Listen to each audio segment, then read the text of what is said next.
আলোচনা করব আল্লাহ যাদেরকে ভালোবাসেন। এক, তৌবাকারীকে আল্লাহ সুবহানাহু ওয়া তাআলা ভালোবাসেন। মানুষ মাত্রই পাপী, শয়তান তার সাথে আছে প্রতিনিয়ত তাকে পাপে লিপ্ত করার জন্য। এখন এই মানুষ পাপ যদি করতেই থাকে, ক্ষমা যদি না চায়, তাহলে এটাই মানুষের জন্য সবচেয়ে বড় ক্ষতির কারণ। আর পাপ হয়েছে, একটা ভুল করেছে, ভুল হওয়ার সাথে সাথেই সে আল্লাহ সুবহানাহু ওয়া তাআলার নিকটে নিজের ভুলের কথা স্বীকার করে তৌবা করে ক্ষমা প্রার্থনা করলো, এই ব্যক্তিকে আল্লাহ সুবহানাহু ওয়া তাআলা ভালোবাসেন। পাপ হতে পারে, কিন্তু পাপটার কারণে সে ভুল স্বীকার করে যখন আল্লাহ সুবহানাহু ওয়া তাআলার নিকটে ক্ষমা প্রার্থনা করছে, তখন এইটার কারণে মূলত সে আল্লাহর ভালোবাসা পাওয়ার যোগ্য। আল্লাহ সুবহানাহু ওয়া তাআলা এমন তৌবাকারীকেই ভালোবাসেন। সূরা বাকারা 222 নম্বর আয়াতে আল্লাহ সুবহানাহু ওয়া তাআলা বলছেন, ইন্নাল্লাহা ইউহিব্বুত তাওয়াবিন, নিশ্চয় আল্লাহ তৌবাকারীদেরকে ভালোবাসেন। তাহলে এই গুণটা আমরা অর্জন করতে পারি। দুই, সৎকর্মশীল ব্যক্তিকে আল্লাহ ভালোবাসেন। আল্লাহ সুবহানাহু ওয়া তাআলা মানুষকে দুটি পথ দিয়েছেন। সূরা বালাদের 10 নম্বর আয়াতে বলা হয়েছে, ওয়া হাদাইনাহুন নাজদাইন, আমরা তাকে দুটি হেদায়াত দেখিয়েছি, দুটি হেদায়াত প্রদান করেছি। এই দুটি হেদায়াতের মধ্যে একটা হলো সৎকর্মের পথ, একটা হলো সৎকর্মের হেদায়াত, নেকির পথের হেদায়াত, একটা হলো জান্নাতের পথের হেদায়াত, আর একটা হলো জাহান্নামের পথের হেদায়াত, আর একটা হলো পাপের পথের হেদায়াত। মানুষ যদি সৎকর্মকে বেছে নেয়, ভালো কর্মকে বেছে নেয়, জান্নাতে যাওয়ার কর্মকে বেছে নেয়, যদি বেছে নেয় মানুষের জন্য কল্যাণকর বিষয়গুলো, তাহলে আল্লাহ সুবহানাহু ওয়া তাআলা এমন সৎকর্মশীল বান্দাকেই ভালোবাসেন। সূরা আলী ইমরান 134 নম্বর আয়াতে আল্লাহ সুবহানাহু ওয়া তাআলা বলেছেন, আল্লাহু ইউহিব্বুল মুহসিনিন, আল্লাহ ভালোবাসেন সৎকর্মশীলদের। সে কর্মটি ছোট বা বড় এটা কোনো কথা নয়, মানুষের চেষ্টা করতে হবে যখনই তার সামনে কোনো সৎকর্ম করার সুযোগ আসবে তখনই সে সৎকর্মটি করে নেবে। তিন, আল্লাহর সাক্ষাৎ লাভ ভালোবাসা। যারা আল্লাহর পথে চলবে, আল্লাহর হুকুম আহকাম মেনে চলবে, তারাই কেবল আল্লাহ সুবহানাহু ওয়া তাআলাকে দেখার জন্য বা তার সাথে সাক্ষাৎ হবে এই বিষয়টি পছন্দ করবে। তারা এটা চাইবে, কারণ দুনিয়াতে আল্লাহ সুবহানাহু ওয়া তাআলাকে দেখা সম্ভব নয়। যখন মানুষ জান্নাতে প্রবেশ করবে, যখন মানুষ জান্নাত লাভ করতে পারবে, তখনই কেবল আল্লাহ সুবহানাহু ওয়া তাআলার সাথে একজন মুমিনের সাক্ষাৎ ঘটতে পারে।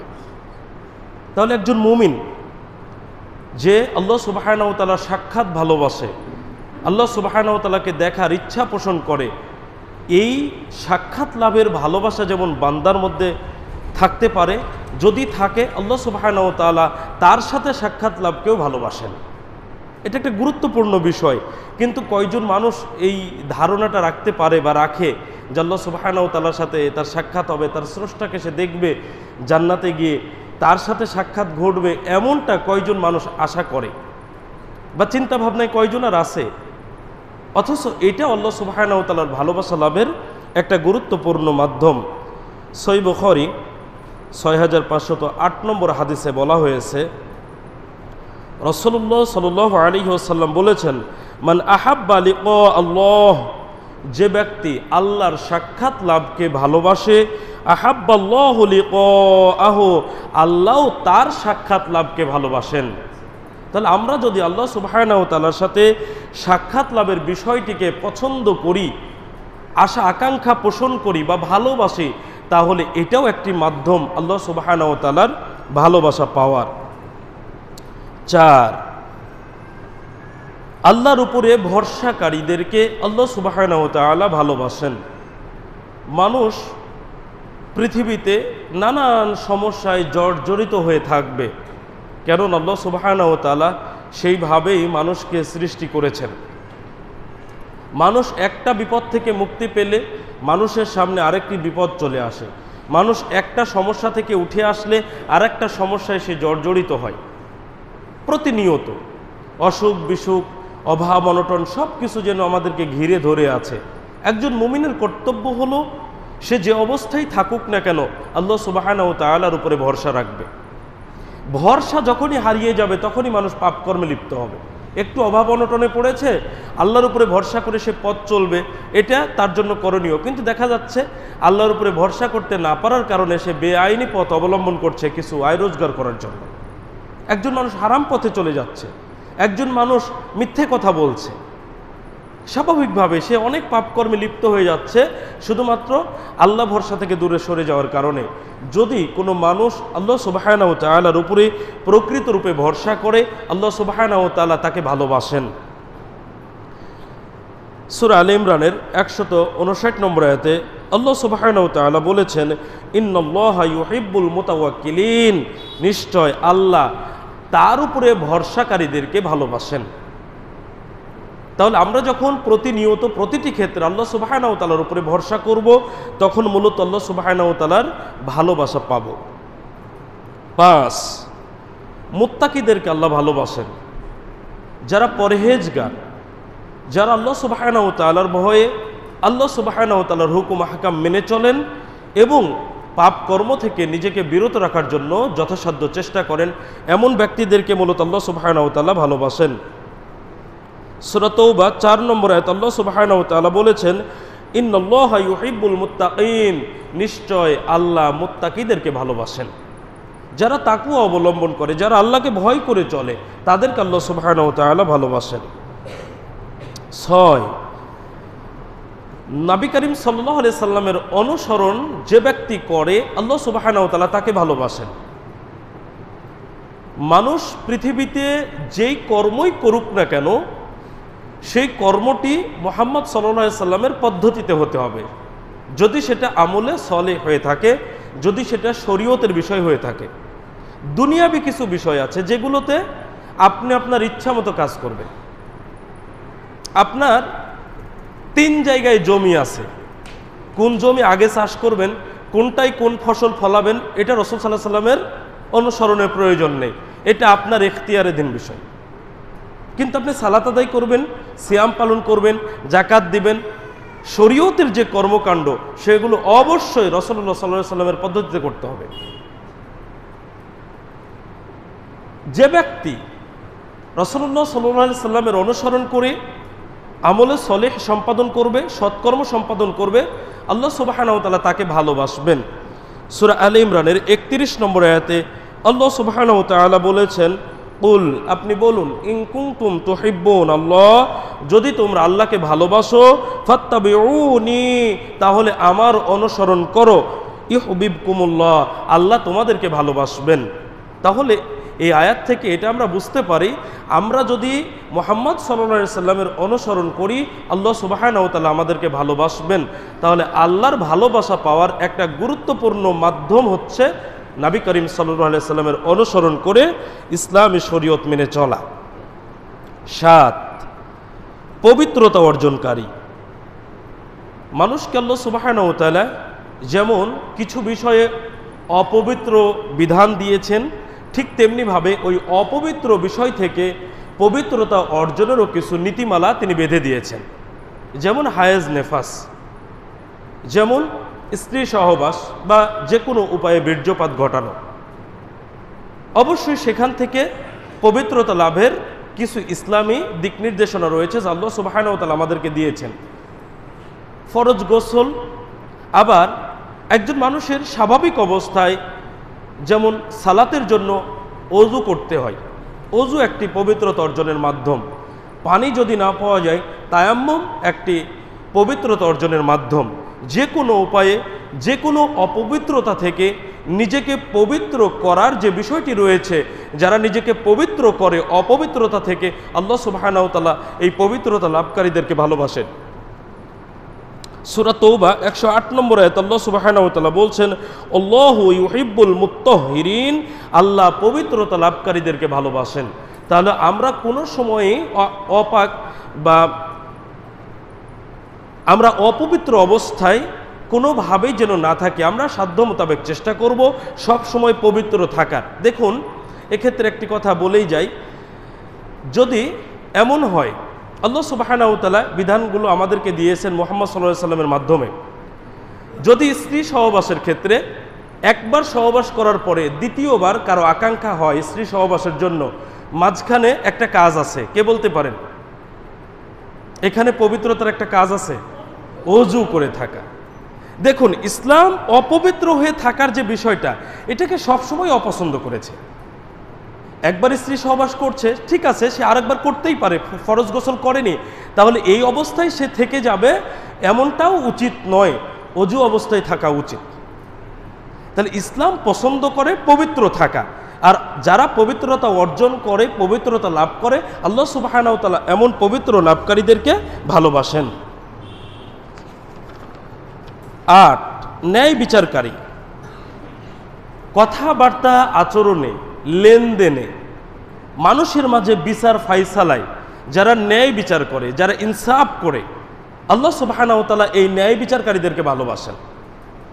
এটা সবার দ্বারা কিন্তু সম্ভব নয়, সবাই কিন্তু বিচার ফাইসালা করতে পারে না।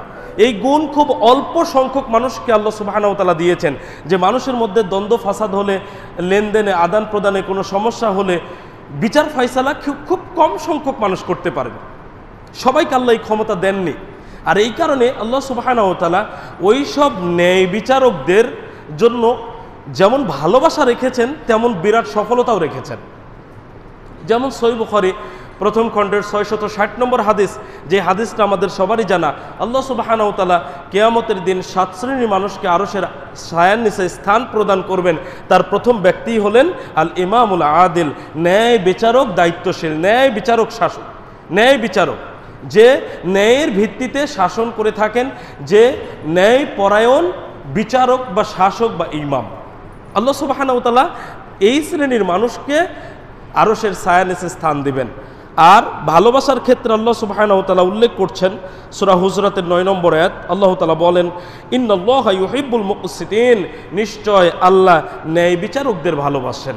সুতরাং আমরা যদি কখনোই সুযোগ পাই, নিজের পরিবারে হোক, পরিবারের বাহিরে হোক, কোনো ক্ষেত্রে কোনো একটা ফাইসালা করার সুযোগ যদি আমাদের আসে, আমরা সব সময় নিরপেক্ষ দৃষ্টিতে একদম সুন্দর ন্যায় পরায়ণতার সাথে সুষ্ঠু বিচার ফাইসালা করে দেওয়ার চেষ্টা করব ইনশাআল্লাহ, যাতে করে আমরা আল্লাহর ভালোবাসা লাভ করতে পারি। ৯, নিয়ামতের নিদর্শন আল্লাহ দেখতে ভালোবাসেন। আল্লাহ সুবহানাহু ওয়া তাআলা পৃথিবীতে মানুষকে এক একজনকে এক এক পর্যায়ে সৃষ্টি করেছেন। সবাই কিন্তু এক মানের নয়। কারো আল্লাহ সুবহানাহু ওয়া তাআলা অনেক টাকা পয়সা দিয়েছেন, কাউকে কম দিয়েছেন, কাউকে বা কিছুই তেমন দেননি, কাউকে আবার মধ্যম মানের কিছু দিয়েছেন। এখন সবার জীবনযাত্রার মান কি একরকম? কেউ দেখা যাচ্ছে সপ্তাহে 2 দিন গরুর গোশত খাচ্ছে, কেউ মাসেও পাচ্ছে না, কেউ 6 মাসেও পাচ্ছে না। আবার পোশাক আশাকের ক্ষেত্রে কেউ দেখা যাচ্ছে যে অনেক দামি পোশাক, দোকানদার কোনো দাম বললে তার কোনো দাম দরের প্রয়োজন হয় না, টাকা দেয়, নিয়ে চলে আসে। আর আরেকজন মানুষ 500 টাকা দাম চাইলে সে কমানোর চেষ্টা করছে, কি করে 100 বা 150 টাকা সেটা পাওয়া যায়। দুইজন মানুষের জীবনযাত্রা মানে এক সমান নয়, কারণ আল্লাহ সুবহানাহু ওয়া তাআলা এটা পার্থক্য করে দিয়েছেন। এরপরেও আল্লাহ সুবহানাহু ওয়া তাআলা যাদেরকে নিয়ামত দিয়েছেন, যাদেরকে সম্পদ দিয়েছেন, যাদের দেখানোর মতো কিছু আছে, তাদের উচিত তাদের সম্পদের ক্ষেত্রে বা তাদের এই নিয়ামতের ক্ষেত্রে এই বিষয়টা যেন প্রকাশ পায়। একজন ধনী মানুষ জীর্ণ শীর্ণ পোশাক পরে ভিখারির মতো চলাফেরা করে, এটা উচিত নয়, এটা উচিত নয়। বরং তাকে যে আল্লাহ নিয়ামত দিয়েছেন সেই নিয়ামতের বহিঃপ্রকাশ ঘটতে হবে, বহিঃপ্রকাশ ঘটতে হবে। এটা গুরুত্বপূর্ণ বিষয়। একজন মানুষের 10 টাকা আছে, সে 1 টাকা দান করবে। আপনার যদি 1000 টাকা থাকে, তাহলে আপনিও যদি 1 টাকা দান করেন, কিভাবে দুইজনের সামঞ্জস্য হয়? আপনার বেশি আছে, আপনি বেশি দান করবেন। যার অল্প আছে সে অল্প দান করবে, যার বেশি আছে সে একটু ভালো পোশাক আশাক পরবে, ভালো খাবে, এটাই স্বাভাবিক। আল্লাহ সুবহানাহু ওয়া তাআলা এই যে নিয়ামতের নিদর্শন প্রকাশ, এটাকে তিনি ভালোবাসেন। দেখুন সুনান তিরমিজি 2819 নম্বর হাদিস, রাসূলুল্লাহ সাল্লাল্লাহু আলাইহি ওয়াসাল্লাম বলছেন, ইন্নাল্লাহা ইউহিব্বু আন ইউরা, নিশ্চয় আল্লাহ ভালোবাসেন দেখতে আসারু নি'মাতিহি আলা আবদিহি, তার বান্দার উপর তিনি যে নিয়ামত দিয়েছেন সেই নিয়ামতের নিদর্শন, এটা দেখতে আল্লাহ সুবহানাহু ওয়া তাআলা ভালোবাসেন। রাসূলুল্লাহ সাল্লাল্লাহু আলাইহি সাল্লামের সামনে এক ব্যক্তি এসেছিল, হাদিসের প্রেক্ষাপটটা বুঝতে হবে। সেই ব্যক্তির ধন সম্পদ আছে, কিন্তু এমন পোশাক আশাক পরে আছে তাকে দেখে মিসকিন মনে হওয়ার মতো, অসহায় হতদরিদ্র মানুষের মতো লাগছে। তখন মূলত এই হাদিসটা বলা হয়েছিল যে আল্লাহ সুবহানাহু ওয়া তাআলা যাকে যে নিয়ামত দিয়েছেন সেই নিয়ামতের নিদর্শন দেখতে তিনি ভালোবাসেন। সুতরাং করণীয় হচ্ছে যার কাছে যতটুকু নিয়ামত আছে সেই নিয়ামত অনুসারে পোশাক পরিচ্ছদ গ্রহণ করা, যাতে করে এটা বোঝা যায় তার বিষয়টা কেমন। 10, মুসলিমকে ভালোবাসা আল্লাহ সুবহানাহু ওয়া তাআলার ভালোবাসা পাওয়ার মাধ্যম। একজন মুসলিম হিসেবে আরেকজন মুসলিমকে ভালোবাসা। আজকে দুঃখজনক হলেও সত্য কথা যে এই হাদিসগুলো আমরা আমল করি শুধুমাত্র আমাদের সাথে যাদের মিলে তাদের সাথে, যে যেই পথ, যেই মত, যেই দল বা যেই মতের লোকদের সাথে যারা চলাফেরা করে, শুধুমাত্র এই ভালোবাসাটা তাদের মধ্যে স্থায়িত্ব লাভ করেছে। মুসলিমদের ক্ষেত্রে এখন এটা চিন্তা করে খুব কম মানুষ। অথচ মুসলিমদেরকে ভালোবাসাটা হলো আরেকজন মুসলিমের জন্য আল্লাহর ভালোবাসা পাওয়ার গুরুত্বপূর্ণ একটি মাধ্যম। দেখুন আমি হাদিসটা পেশ করি, সহিহ মুসলিম 6443 নম্বর হাদিস। রাসূলুল্লাহ সাল্লাল্লাহু আলাইহি ওয়াসাল্লাম বলছেন, এক ব্যক্তি তার ভাইয়ের সাক্ষাতের জন্য অন্য একটা গ্রামে গেল, তার মানে পথ চলছে। আল্লাহ তার জন্য ফেরেশতা পাঠালেন। ফেরেশতার সাথে লোকটার যখন সাক্ষাৎ ঘটলো তখন ফেরেশতা তাকে বললেন, তুমি কোথায় যাওয়ার ইচ্ছা পোষণ করেছ? লোকটি বলল, আমি এই গ্রামে এক ভাইয়ের সাথে সাক্ষাৎ করতে যাওয়ার ইচ্ছা করেছি। ফেরেশতা বললেন, তার কাছে কি তোমার কোনো অবদান আছে যেটাকে তুমি প্রবৃদ্ধি করতে চাও, বাড়াতে চাও, এমন কোনো বিষয় আছে কি?